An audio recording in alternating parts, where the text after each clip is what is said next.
Hello, everybody, and thank you for tuning in to the Liberty Report.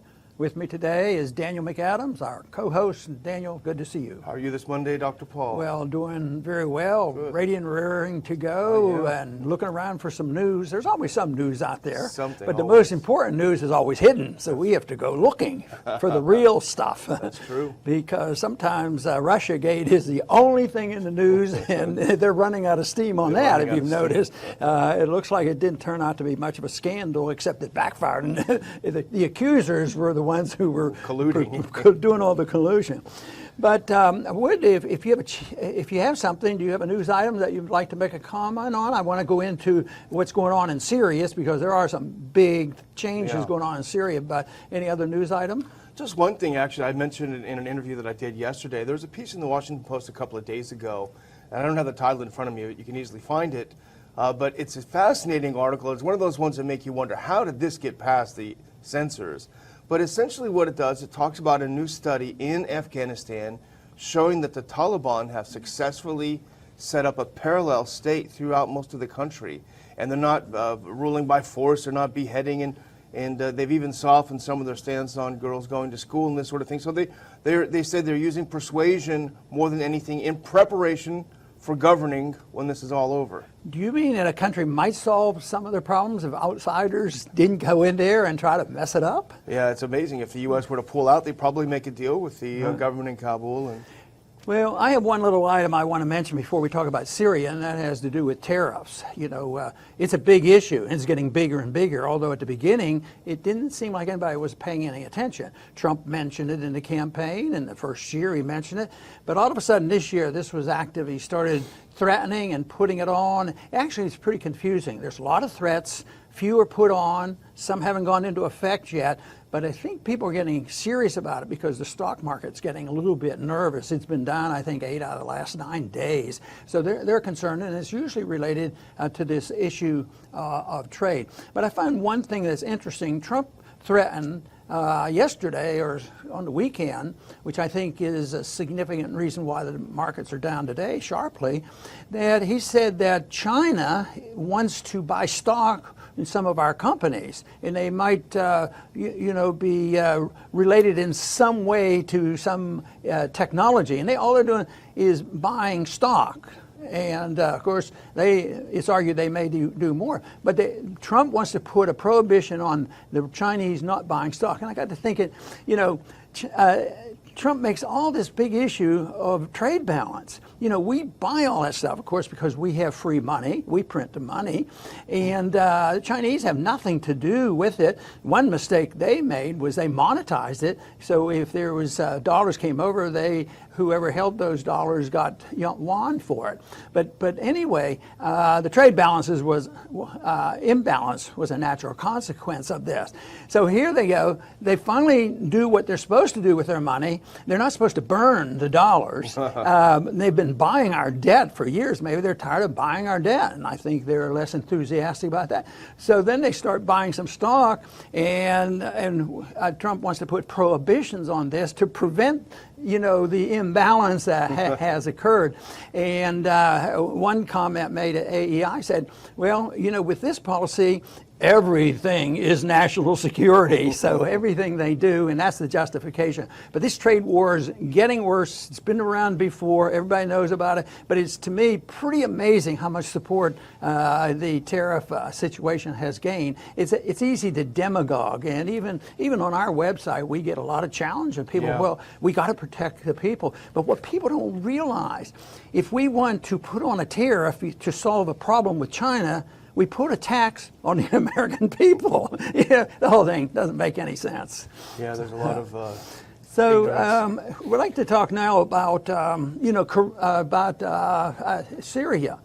There's a major announcement. There's a major battle going on in southeast Syria, southwest Syria, and the rebels are, backed in a corner. And we've been, of course, ironically, people don't want to believe this, but we were sort of on the side of the rebels, and Al Qaeda, but they're losing. And there's going to be a major battle. The Syrian government, along with their ally Russia, said, we're going to clean this mess up. We're going to reclaim this territory, and this is our sovereign territory. So, and it looks like they're going to do it. So when push came to shove, we had an announcement. We've been financing and defending them and having special protection in there and information. And our announcement is, we're backing off. We don't want to have anything to do with this. You're on your own now. So this is, it's an important battle, but it's very symbolic too of what is shifting and going on. I mean, it's been many months now that the momentum has been shifted in favor of Assad. Nobody expects Assad to be gone in 6 months. Mm-hmm. He hasn't been gone in 6 years, so he's not going to be gone in 6 months. So they've given up on this, and it's sort of a cleanup operation now, it's something that I think that is going to be noticed, although there's not very much talk about this in the mainstream media. Yeah, we touched on it a little bit last week, that it's been touch and go because the U.S. has issued several statements to the Syrian government. Don't you dare go after these parts, this Daraa region in southwestern Syria. Don't you do it, there'll be consequences. And then at the end of the week, the tone softened a little bit. They didn't have the implicit threat of U.S. force. So there was a sense that there was a shift. And so over the weekend, the U.S. sent a message to the Free Syrian Army, which is really essentially al-Qaeda forces in the region, quote, you should not base your decisions on the assumption of a military intervention by the U.S. That's a good sentence. Right. And, Haley has a statement, and, of course, the blame was all placed on Russia. It was Russia's fault. She didn't give a fair and balanced approach to why Russia is there and why Syria is concerned about this. But I'm sort of interested in the fact that Haley gets a lot of attention, almost as much or more than the Secretary of State. Pompeo probably doesn't get as much press as she gets. Yeah, I think they're eyeing her as presidential material. She ticks a lot of boxes. She's a hardcore neocon, woman neocon president. I'm sure they're loving the idea of that. But the Syrian government is already moving on this area, and we have a map actually that might help us visualize it better. This part of the region, but so there's southwestern Syria. The green areas are controlled by the Free Syrian Army / HTS, which is Al-Nusra Front. I.e. Al-Qaeda. The red, of course, is the Syrian government forces, and they've already actually made more advances since this picture was taken. That black, the blue is Israel-occupied Golan Heights, and that little black part to the right of the blue is ISIS. So it's ISIS and Al-Qaeda there. You can see Damascus at the top. The Syrian government is making its move. It's going to clear out this last part. And they dropped some pamphlets themselves and said, hey, you guys, you should surrender. People, if you can leave, you should leave. And so far, apparently 11 rebel groups in the southwest region have gone over to the government side and decided to not fight. This is a mixed deal for us to declare, well, this is sad that we're losing a fight. Some people will look at it that way. And some will say, well, this is great. It's not expanding the war. But in one way, there is something to be said about the attitude has changed compared to what went on in the 60s, or even with the Iraq War. The more we lost, the more troops we put in, the more people we killed, and advanced the war. At least they're not doing that. They're not saying, well, we're losing. And the argument was, and it was used against me in the debates, is that, well, we can't lose face. Yes, we lost umpteen men, and they've died, but we don't want them to look like they died in vain, so we have to go back there and win this war. And that's the attitude that was on Vietnam. I remember Johnson said, I never want to be the first president to lose a war. So that's the reason they want to put more troops in. At least that isn't the attitude. So it's a tough way to say that maybe things improved a little bit. We're a little less aggressive. Maybe we're wising up to reality and backing off. So I'm afraid this might be a one-time incident, but maybe not. Maybe there will be changes because, you just mentioned a little while ago that a little clip about Afghanistan. Maybe we'd wise up there and say, hey, instead of asking for more troops like we had in Afghanistan, maybe we could just back off and see what happens. You know, Eric Zois has an article that I put up on the Ron Paul Institute website, and it makes a great point because everyone, who lost Syria? How did we lost it? We ceded it to the Russians. And he said, what makes you believe that it was ours to cede or to give or to keep for ourselves in the first place? It's this preposterous notion that the media has that somehow every other country is ours. We either keep it or we lose it. It's crazy. But the thing I think that happened in southwest Syria, and this is also something that happened in 2015 when the Russians came in, the Russians made a quick move.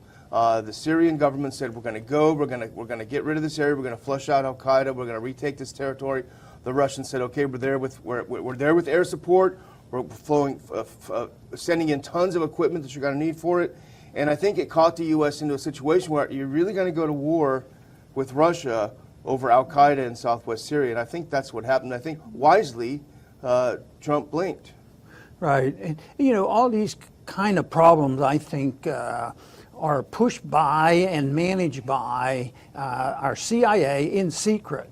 And the CIA, of course, has been very much involved, but I don't think they ever give good advice. I think it's always going in the wrong direction. And look at what we have now. We have the head of the CIA who's Secretary of State, and they know the ropes. I think the CIA is a real menace to us. And this whole idea that it protects us is just total nonsense. Because if you take any of the coups or election interference, we don't like the Russians interfering in ours, which I don't happen to believe if they did, it was petty. Yeah. But how many times, 80 times, we've done it since World War II. We're always involved, and nobody cares. Nobody says, you know, but the CIA is always involved. They do it in secret. And, of course, the big event when the CIA got involved that we have to live with is when they participated in the coup in Iran, 1953. Yeah. You know, so that is where the problem is. That secrecy in government is really very, very bad. And when I talk about secrecy and manipulation, I think CIA and Federal Reserve. Yep. They have the financiers, and then they have the secret control of you know, the special forces and dictating policy. It's really a sad story because we don't have many reliable sources. You know, they talk about you know, CNN and MSNBC, NBC, but always presenting bad reporting.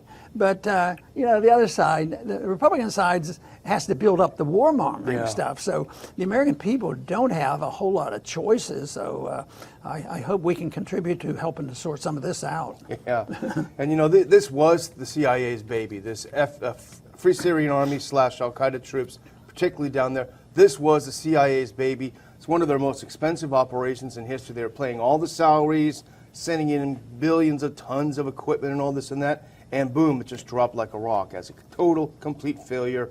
Oh, and by the way, sorry we ruined your country. Yeah.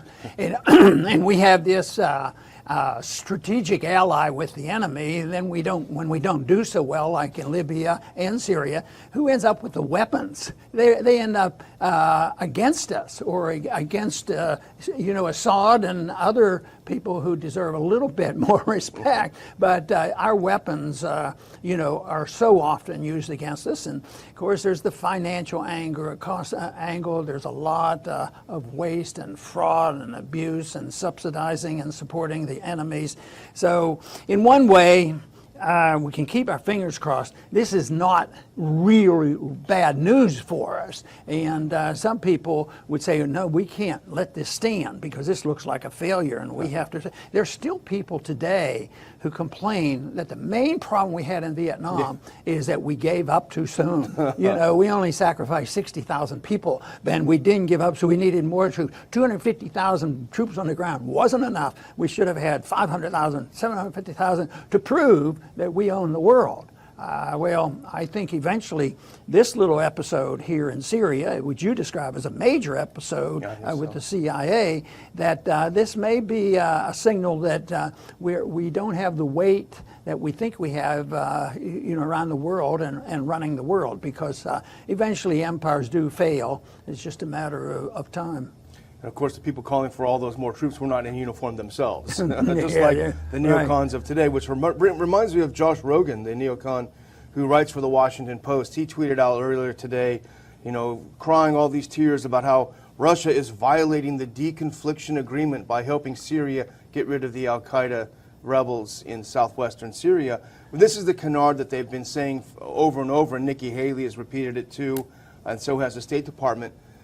This is an absolute patent lie. There has never been a deconfliction agreement that exempts al-Qaeda and ISIS from being hit. We talked about it earlier. That's the whole reason they had this deconfliction agreement that the Syrian government wasn't a party of, to allow a more effective attack on al-Qaeda and ISIS. So they're just lying through their teeth. I have a policy that I think would solve that, and that is let's have deconfliction by just leaving.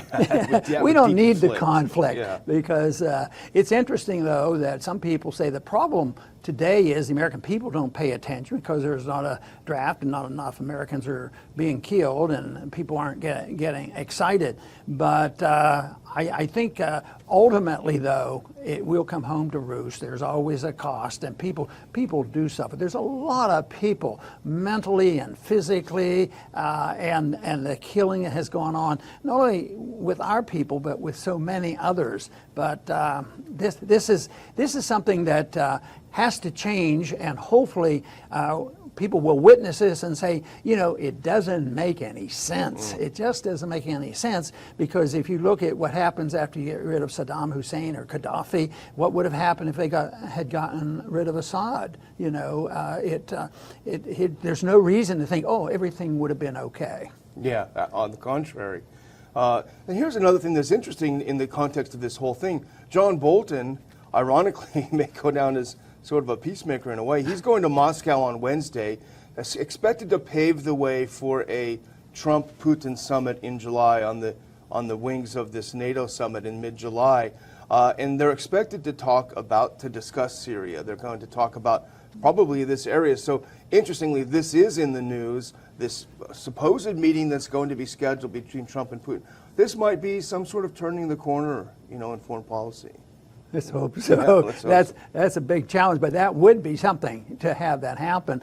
And I guess he shouldn't be held accountable for flip-flopping, because there's a lot of forgiveness to our president, because he has a couple positions. Just look at sort of a beneficial flip-flop with North Korea. We can't complain about that. But it's the uncertainty, whether it's the trade uncertainties or the foreign policy uncertainties that people don't like, and they don't like to act on.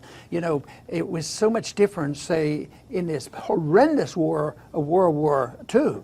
Everybody knew exactly who the enemy was and where it was coming from, and the people got together. And, even that war just lasted, 3.5 years or so, So it's this uncertainty that's going on that gives us these wars that last 15 and 20 years. But that's done on purpose. It's not an accident, because this is, they've warned us, the global war on terrorism is going to last a long time.